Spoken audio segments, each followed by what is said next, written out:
오늘의 주제는 걱정 없는 영적인 삶입니다. 여러분, 걱정 없는 삶이 가능할까요? 영적 자유를 갈망하지만 어떻게 해야 할지 모르며 또 내용 없는 분주함 속에 살아가는 현대인들. 진정한 영적인 삶이란 걱정이 없는 삶이에요. 걱정으로 가득 찬 삶의 중앙에 성령이 활발하게 운행하시면 또 우리는 진정한 자연으로 재창조하는 삶을 사는 겁니다. 어떻게 이런 삶이 가능하며 또 어떻게 이런 삶을 훈련하는지 아는 것이 급선무예요. 정신없이 바쁘게 사는 삶의 중앙에서 우리는 때론 이런 의문에 부딪힙니다. 우리의 삶의 진정한 소명은 무엇일까? 어떻게 해야 마음의 평안을 찾아 성령의 인도함을 받으며 살까? 또 영적 세계에서 자유롭게 생활할 수는 없는 건가? 이런 질문들 속에는 영적 삶을 살고 싶은 깊은 갈망과 더불어 그런 삶의 의미와 또 실천에 대해 무지한 마음이 또 함께 들어있어요. 우리 마태복음 6장 25절 볼까요? 그러므로 내가 너희에게 이르노니 목숨을 위하여 무엇을 먹을까 무엇을 마실까 몸을 위하여 무엇을 입을까 염려하지 말라. 목숨이 음식보다 중하지 아니하며 몸이 의복보다 중하지 아니하냐. 예수님은 우리에게 염려하지 말라고 말씀하셨습니다. 그러나 염려 없는 삶이란 불가능하고 또 뭔가 이상할 정도로 염려는 우리 일상생활의 일부가 되었어요. 그러니까 걱정하지 않는 삶은 추상적이며 더 심하게 말하면 위험하게 느껴진다는 것이 또 솔직한 심정이기도 해요. 보통의 사람들의 염려는 우리로 하여금 열심히 일하게 하고 또 미래를 준비하게 하며 또 임박한 위험에 또 대비하게 합니다. 여러분, 영적인 삶이란 일상의 존재 이상의 삶도 아니요, 영적인 삶이란 지금 현재 삶이에요. 그러니까 현재의 생활에서 영적인 것에 대한 갈망이 애매모호하면 우리의 삶은 전반적으로 세속적 범죄에서 벗어나지 못할 겁니다. 그러니까 우리가 먼저 해야 할 일은 애매모호한 정신세계에서 자신의 현 생활을 정확히 진단하는 거예요. 이때 솔직과 인정과 믿음이 필요합니다. 무슨 말인 거 아니? 솔직하게 가면을 벗고 숱한 자기 기만을 용기 있게 인정해야 합니다. 그리고 이런 솔직과 인정이 우리를 어렵게 하는 것이 아니라 영적 세계로 인도해 줄 것을 믿어야 해요. 나 자신을 비롯하여 주변 사람들의 삶을 냉정하게 살펴본 결과 우리 상황을 묘사한 말로 두 가지가 떠오릅니다. 바로 충분과 불충분의 삶이라는 거예요. 우리 일상의 삶에서 분명한 특징 중 하나는 모두가 바쁘다는 겁니다. 우리는 매일 해야 할 일, 또 만나야 할 사람, 끝내야 할 과제, 걸어야 할 전화, 지켜야 할 약속 등으로 가득 차 있어요. 그러니까 우리의 삶은 터질 정도로 짐이 가득 쑤셔놓은 여행법 같아요. 사실 우리는 거의 언제나 일정에 밀리고 있습니다. 그런데 이상한 것은 여유를 갖기가 상당히 어렵다는 겁니다. 그러니까 바쁘다는 것이 자랑하는 사람도 많아요. 그러니까 바쁘게 산다는 것과 중요한 존재라는 것이 아예 같은 뜻처럼 쓰일 때도 많습니다.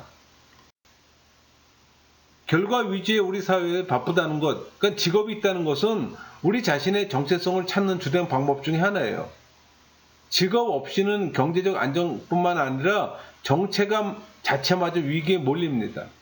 그러니 많은 사람들이 은퇴를 앞두고 커다란 두려움을 느끼는 것은 당연한 일이죠. 그러나 직업보다 부담스러운 것은 염려입니다. 그러니까 염려한다는 것은 아직 내 앞에 오지 않은 시간과 장소를 뭔가로 잔뜩 채운다는 뜻입니다.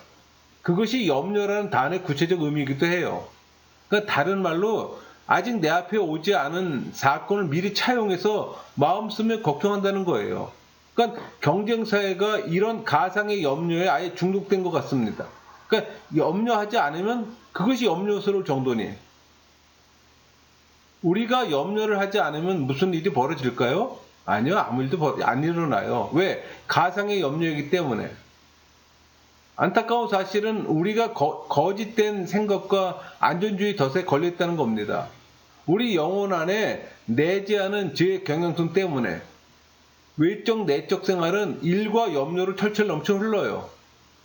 그것이 성령의 사역을 방해하고 또 우리의 자유를 방해하고 또 우리의 삶을 재청정하지 못하게 하는 겁니다. 우리의 영혼이 많은 일들로 가득 차 있으며 또 그렇게 자신과 남들이 부과한 기대에 어떻게 부응해야 할지 골몰하는 중에도 우리 속에는 깊은 불만족이 생깁니다. 그러니까 많은 일로 염려하며 분주해지면 진정으로 영적 만족이나 평강을 느끼는 일은 거의 희박합니다. 그러니까 충분한 삶처럼 보이지만 불충분한 감정에 시달리는 거예요. 그러니까 인정하기 싫지만 정욕의 노예가 되어 있기에. 세상의 마음을 한 단어로 표현하면 정욕의 삶이에요. 그러니까 벗어나고 싶으면 성령의 지배를 받는 은혜의 삶을 사는 것 뿐입니다. 불만족과 불충분의 감정을 좀 더 묵상하면 여러 가지 다른 감정을 찾아낼 수가 있어요. 가장 중요한 것은 아마 권태, 적개심, 우울일 겁니다. 그 권태, 적개심, 우울은 다 단절의 감정이에요. 이 단절은 하나님으로부터 또 인간으로부터 경험하게 되는 겁니다. 그런 감정이 있을 때 우리는 연결이 끊어진 삶을 살아요. 어디에도 속해 있지 않다는 그런 느낌이 드는 거죠. 그러니까 대인 관계에서 이런 단절은 또 외로움으로 표현됩니다. 또 외로움은 두말할 것 없이 우리 시대에 가장 만연한 질병 중에 또 하나잖아요. 그러니까 인간의 많은 고통의 핵심을 이루는 것이 바로 이 무력한 단절의식이에요. 그러니까 고통을 통해 공동체의 삶에 진정한 부분이 될 수만 있다면 우리는 육체적 고통은 물론 정신적 고통도 얼마든지 감내할 수가 있어요. 그러나 공동체로부터 분리된 기분일 때는 또 금방 낙심할 수밖에 없어요. 그래서 교회의 메인은 종교인이 되는 겁니다. 사실 최근 여러분의 과거에 대해 기억은 몹시 바쁘다는 것과 급했다는 것, 또 일을 다 처리할 수는 없었다는 것, 또 그뿐이라고 솔직히 말할 때도 있어요. 그러니까 내가 계획한 중요한 시간이었나 생각하면 세속의 시간이거나 종교적 시간으로 별 가치 있지 않은 시간이었음을 또 늦게 깨달습니다. 여러분, 분주함이 영적 게으름을 가져온다는 사실을 뒤늦게 깨닫게 되는 거예요. 항상 기억하시면서 생활하세요. 또 무슨 일을 하고 있었는지 다 잊어버려요. 또 우리가 얼마나 단절되어 있는지를 더 잘 보여주는 얘기도 합니다. 염려에 두드러진 특징 중 하나는 그것이 우리의 삶을 조각조각 분열시킨다는 겁니다. 그러니까 생각하고 계획하고 수행해야 할 많은 일들, 또 기억하고 찾아가고 대화해야 할 많은 사람들, 또 공격하거나 변호해야 할 많은 주장들, 이 모든 것이 우리를 사방으로 잡아당겨 중심을 잃게 합니다. 안 그런가요? 예수님은 바쁘지만 단절되어 있고 또 모든 곳에 다 있되 나에게만 없는 이런 상태의 해답을 주십니다. 그러니까 그분은 우리를 본래 속한 곳으로 데려가 주길 원하세요. 그러니까 육적 생활에서 함몰되는 것을 막기 위해 영적 생활을 권하고 계십니다. 우리의 염려의 사고책에 대해 예수님은 지적하시면서 일로 그렇게 바빠서는 안 된다고 말씀하시지 않아요. 우리의 염려의 사고책에 대해 우리에게 말씀하시는 것은 관점의 방향을 우선순위를 바꾸라는 겁니다. 예수님은 우리가 많은 것보다 한 가지 꼭 필요한 것을 택하길 원하세요. 우리가 깨달아야 할 중요한 사실이 있어요. 무슨 말인가 하면 많은 것 중에서 중요한 것 하나를 선택해서 갖고 가라는 겁니다. 그러니까 예수님, 우리가 이 복잡한 세상을 떠나길 원하시지 않는다는 겁니다. 오히려 그분은 우리가 세상 안에 살 때 모든 것의 참 중심에 확실히 뿌리를 두길 원하세요. 그분은 우리가 마음을 바꿀 것을 말씀하세요. 이 마음의 변화가 겉으로 보기에는 똑같은 것 같아도 실은 모든 것을 달라지게 해요. 그것이 바로 마태복음 6장 30절 말씀.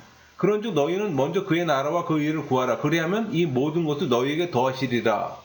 이 말씀의 의미입니다. 그러니까 중요한 것은 우리의 마음이 어디 있느냐는 겁니다. 그러니까 예수님은 우리의 마음을 존재의 중심으로 옮기라고 명령하세요. 다른 모든 것은 바로 거기에서 제자리를 찾습니다. 그렇다면 이 중심은 뭡니까? 예수님은 그것을 나라, 하나님, 아버지의 나라로 부르십니다. 아버지의 나라를 구하는 마음은 또 영적인 삶을 구하는 마음이에요. 그러므로 그의 나라를 구한다는 것은 개인적으로나 공동체 안에서 성령의 삶을 우리의 모든 생각과 말과 행동의 중심으로 삼는다는 뜻입니다. 걱정 없는 영적 삶의 방식이기도 합니다. 예수님의 삶이 대단히 바쁜 삶이었음을 두말 아이도 없어요. 예수님은 도무지 혼자 계실 시간을 내기 어려울 만큼 많은 활동에 몸담고 계셨어요. 우리 마가복음 1장 32절에 39절 내용이 바로 그런 내용들이에요. 그러니까 예수님의 유일한 관심사는 하나님의 뜻을 행하는 것이었어요. 그러니까 예수님이 하신 일은 아버지께서 하라고 보내신 일이며 또 예수님이 하신 말씀은 아버지께서 하라고 주신 말씀뿐입니다. 예수님은 순종한 분이셨어요. 그분의 삶의 중심은 성부 하나님께 순종하는 겁니다. 우리로서는 이해가 잘 안 될 수도 있어요. 왜? 우리 사회에서는 이 순종이라는 말에 부정적 의미가 많이 담겨 있기 때문에. 그것은 우리의 의견을 무시하고 자기 뜻만 강요하는 권위적인 인물을 생각나게 하는 말이잖아요. 어린 시절의 부끄러운 사건이나 벌의 위협 때문에 해야 했던 고역스러운 일이 생각나게 하는 말이잖아요. 예수님의 순종은 사랑 많으신 아버지의 말씀을 두려움 없이 온전히 듣는 걸 말합니다. 그러니까 아버지와 아들 사이에는 사랑밖에 없어요. 그 아버지는 자신에 속한 모든 것을 또 아들에게 주시고 또 아들은 자기가 받은 모든 것을 또 아버지께 돌려드립니다. 우리 누가복음 10장 22절 볼까요? 내 아버지께서 모든 것을 내게 주셨으니 아버지 외에는 아들이 누구인지 아는 자가 없고 아들과 또 아들의 소원대로 계시를 받는 자 외에는 아버지가 누구인지 아는 자가 없나이다 하시고, 아버지는 아들에게 자신을 온전히 열어 보이며 또 모든 것을, 여기서 모든 것이란 지식과 영광, 능력을 얘기를 합니다. 그 모든 것을 그 손에 맡기셨어요. 또 아들 또한 아버지에게 자신을 온전히 열어 보이며 또 모든 것을 또 아버지 손에 다시 돌려드립니다. 예수님은 아버지와의 이 사랑 안에서 세상에 보내심을 입었고 또 아버지와의 그 사랑을 위해 자신을 십자가에 내어드렸어요. 그러니까 성부와 성자의 관계인 이 핵심인 이 총체적인 사랑은 그 성부와 성자와 동등한 분이신 또 하나의 거룩한 인격이기도 합니다. 그분에게는 인격으로서 이름이 있습니다. 성령이라는 이름이에요. 그러니까 성령은 사랑 그 자체며 또 아버지와 아들을 또 영원히 감싸 안습니다. 그러니까 이 영원한 사랑의 공동체가 예수님의 영적인 삶, 그 사랑의 성령 안에서 막힘없이 아버지께로 향했던 그 삶의 중심이 또 원천이에요. 그러니까 예수님의 사역은 바로 이런 삶에서 자라난 것입니다. 신앙인의 삶은 당연히 예수님 삶처럼 되어야 합니다. 예수님의 사역의 최종 목표는 우리를 천국으로 데려가는 거예요. 그러니까 예수님은 우리를 죄와 사망의 굴레에서 해방시키기 위해 오셨고 또 우리를 거룩한 삶의 친밀함 속으로 또 초대하고자 오셨어요. 이 성육신 사건은 삼위 하나님의 사랑의 공동체 속으로 우리를 합류시키기 위함입니다. 그러니까 이런 예수님의 사역의 궁극적 목표를 인식할 때만 영적인 삶의 의미를 바로 이해할 수 있는 거예요. 여러분, 영적인 삶이란 우리가 거룩한 삶에 참여하는 삶을 말합니다. 그러나 삼위 하나님의 이 신성한 삶 속으로 들어간다는 것은 이 세상을 벗어난다는 뜻이 아니에요. 그와 반대로 영적인 삶을 사는 자들은 오히려 예수님의 사역을 이어받아 계속해서 완성하라고 세상에 보낸 자들입니다. 그러니까 영적인 삶은 우리를 세상 밖으로 던져지는 것이 아니라 오히려 세상 속으로 깊게 들어가야 합니다. 우리 요한복음 17장 16절 볼까요? 내가 세상에 속하지 아니함 같이 그들도 세상에 속하지 아니하였사옵나이다. 그러니까 세상에 살되 세속에 속하지 않는 것이 예수님이 말씀하시는 영적인 삶을 잘 압축한 표현입니다. 그것은 우리가 또 성령으로 완전히 변화되는 신앙인의 삶이고, 그럼에도 그것은 모든 것이 종전과 똑같이 지속되는 듯한 그런 삶이에요. 여러분, 걱정 없는 영적인 삶도 세상 속에서 어우러지는 거예요. 항상 하는 말이지만 영적인 삶을 살려면 회심이 필요합니다. 종교인에서 신앙인으로 변화되어야 한다는 말이죠. 그러니까 회심은 내면의 갑작스러운 변화로 이루어질 수도 있고 또 오랜 시간 고유한 변화의 과정을 통해 나타날 수도 있어요. 중요한 것은 성령의 내적인 음성을 듣고 기쁨의 자리든 슬픔의 자리든 그분이 인도하시는 대로 순종하며 사는 겁니다. 가난과 아픔과 고난, 고뇌, 심한 고통 계속 우리 존재의 일부로 남아있을 수 있어요. 심지어 그런 것들은 하나님께서 우리를 정화시키는 방편이 될 수도 있습니다. 그러나 우리의 삶에는 더 이상 권태, 적개심, 우울, 외로움은 없어요. 신앙인에게 해당되는 그 단어들이 아니에요, 여러분. 세상에 일어나는 모든 일들이 천국으로 가는 우리 여정의 한 부분임을 알게 된 까닭입니다.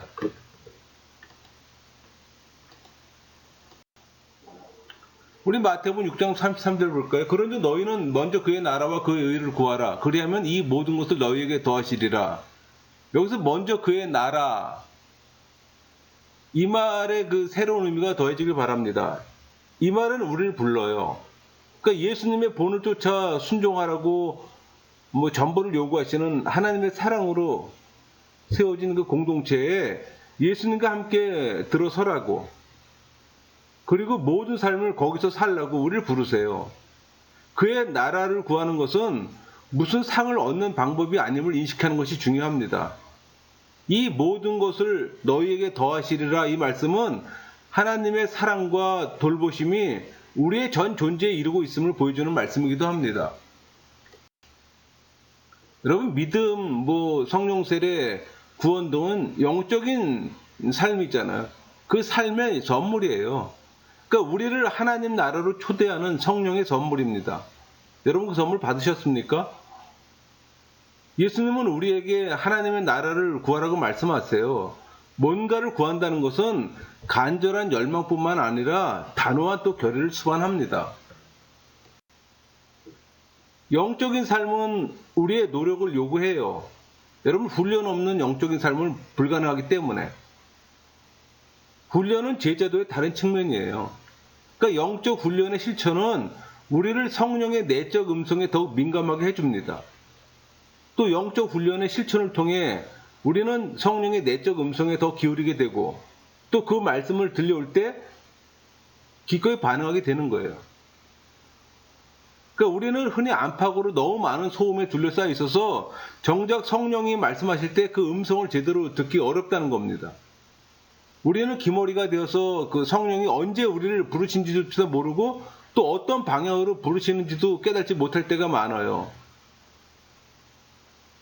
여러분, 영적인 삶의 훈련이 필요한 것은 우리가 성령의 음성을 듣는 법을 훈련할 필요가 있기 때문입니다. 여러분들이 성경 앞에 앉아서 성령의 내적 음성을 듣는다 해서 금방 들어지는 게 아니에요. 어느 정도 적정 훈련이 필요합니다. 때로는 그 들려오는 음성을 또 구분할 줄도 알아야 되는 거고. 그분은 끊임없이 말씀하세요. 그러나 그 듣지 못하는 건 우리죠. 그러나 그 듣는 법을 익히면 우리의 삶은 순종하는 삶이 되는 거예요. 단순해져요, 여러분.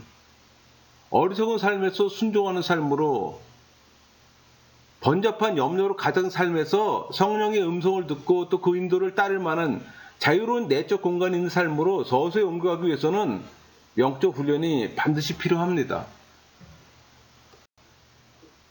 지금부터 하나님 나라를 구할 수 있는 두 가지 훈련을 소개하려고 합니다. 둘 다 기도의 훈련으로 생각해도 좋습니다. 하나는 침묵 훈련이고 다른 하나는 공동체 훈련이에요. 걱정 없는 영적인 삶의 훈련이기도 합니다. 여러분이 침묵 없이 영적인 삶을 산다는 것은 사실상 불가능합니다. 이 침묵이란 하나님 한 분만을 위한 시간과 장소에서 시작되는 겁니다. 골방에 들어가 문을 닫는다고 해서 내면의 회의, 불안, 두려움, 나쁜 기억, 분노 이런 것들이 즉시 사라지는 게 아니에요. 오히려 외적 방해 세력을 제거하고 나면 그 다음에는 내적 방해 세력이 걷잡을 없이 밀려들 때가 있습니다. 그러니까 우리는 흔히 내적 도움을 차단하기 위해서 외적 방어 세력을 또 제어하곤 해요. 그러니 혼자 있기가 어렵다는 것은 놀랄 일이 아니죠. 자신의 내적 갈등을 대면하는 일은 견딜 수 없는 고통일 수도 있습니다. 일단 홀로 시간을 보내는 일에 꾸준히 자신을 들이면 우리 안에 성령의 음성에 대한 민감함이 생깁니다. 처음에는 온갖 잡념이 고개를 쳐듭니다. 그러나 점점 관심을 덜 받는 사이 그런 잡념들은 서서히 자취를 감춥니다. 여러분, 침묵 훈련을 위해 방이나 방의 한 구석을 따로 정해두면 유익해요.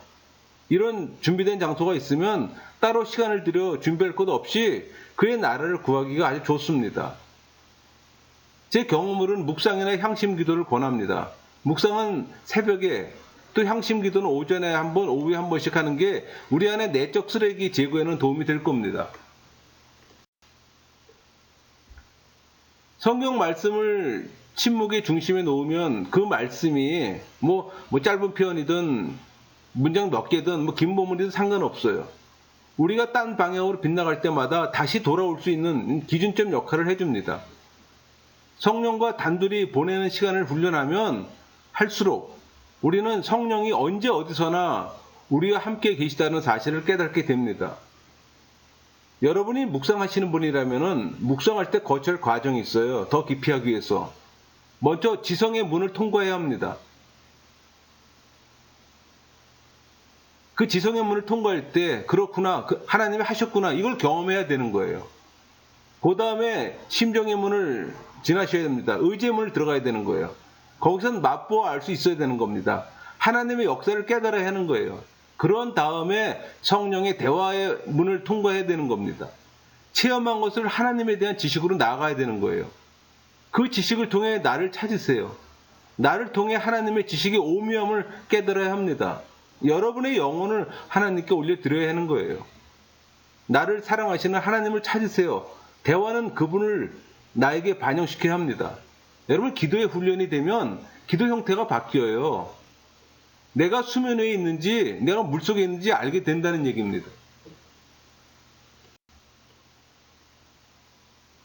침묵 훈련은 혼자 존재하는 것이 아닙니다. 그것이 공동체 훈련과 관계를 맺고 있어요.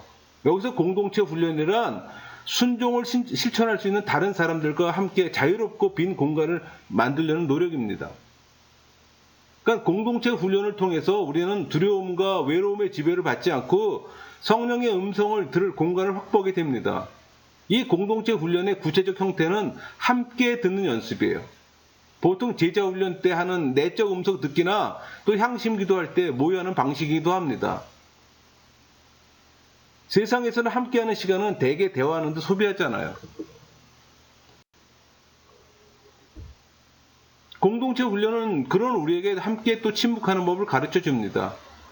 그러니까 이 훈련된 침묵은 당황해 어쩔 줄 모르는 침묵이 아니라 우리를 나란히 부르신 주님에게로 함께 시선을 모으는 침묵이에요.